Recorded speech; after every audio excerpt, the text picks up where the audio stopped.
अस्सलाम वालेकुम जी। मैं आपका भाई मुबीन अहमद और आपके लिए लेके आऊँ 3.5 मरला 3.5 मरला के दो जुड़वा वीआईपी घर, जो दो दोस्त या दो भाइयों को एक साथ रहने के लिए बेस्ट ऑप्शन है। एलिवेशन बड़ा खूबसूरत है। 40 फीट के खुले रोड के ऊपर ये दोनों घर मौजूद है। कमर्शियल एरिया में आते हैं। रीजनेबल साइज़ का गराज से सीढ़ियाँ फर्स्ट फ्लोर के सेपरेट।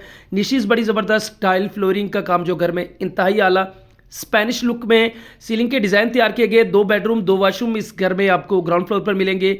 एक ज़बरदस्त सा किचन जिसकी कैबिन क्वालिटी आपको इंतहाई आला और बेहतरीन की गई है। लाउंज एरिया में एक वाशरूम और ये इस घर का पहला bedroom as a drawing room समझ सकते हैं। और ये मास्टर साइज़ में बेडरूम इस घर का रखा गया है।